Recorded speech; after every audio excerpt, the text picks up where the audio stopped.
Wife ஊருக்கு போயிட்டா என்ன பண்ணுவீங்க? ஜாலியா இருப்பேன் சார். சரி, ஜாலியா இருக்கிறதுல என்னெல்லாம் இருக்கும்? என்னெல்லாம் அடக்கம்? என்னெல்லாம் அடக்கம்னு சொல்லிட்டா திருப்பி ஜாலியா இருக்க முடியாது சார். எனக்கு தெரியும் சார், ஆனா அது என்ன ஜாலின்றது எனக்கு தெரியும். தெரியாத மாதிரியே நம்மளும் இருந்துக்கணும். இல்லப்பா, ஆக்சுவலா உண்மையிலே உங்க வாழ்க்கையில என்ன இருக்குன்னு கியூரியாசிட்டியா இருக்கு எனக்கு. உங்க வாழ்க்கை தனிப்பட்ட வாழ்க்கை தான், எல்லாம் ஓகே. பட் ஆனா என்ன இருக்குன்னு கியூரியாசிட்டியா இருக்கு எனக்கு. என்ன சார், இப்போ சிம்பிளா சொல்லணும்னா வீட்டுக்குள்ள போவேன், அவங்க கிளம்புறதுக்கு முன்னாடி பெட் கவர்லாம் கிளீனா அரேஞ்ச் பண்ணி வச்சுட்டு போயிருப்பாங்க. போன உடனே ஒரு வில்லன் சிரிப்பு சிரிச்சுட்டு அதை கலைச்சு போட்டு அப்படின்னா ஜாலியா இருக்கும். மன உளைச்சலுக்கு ஆளா இருக்கும் சார். ஸோ அவங்களுக்கு தெரியாது, நான் இப்போ ஒரு ட்ரிப் போயிட்டு வந்தேன், அது உங்களுக்கு இன்னைக்கு வரையும் தெரியாது. எங்க போயிட்டு இருந்தீங்க?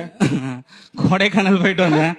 கொடைக்கானல் ஃப்ரெண்ட்ஸோட ட்ரிப் போயிட்டு வந்தேன். அது இன்னைக்கு வரையும் அவங்களுக்கு தெரியாது, இன்னைக்கு தெரிஞ்சிருச்சு. இப்ப தெரிஞ்சிருச்சுல்ல. என் லைஃப் இன்னைக்கு நைட்டு முடிஞ்சிருச்சு. பாடா பம்பர கட்ட மண்டையா இன்னைக்கு உனக்கு இருக்கு.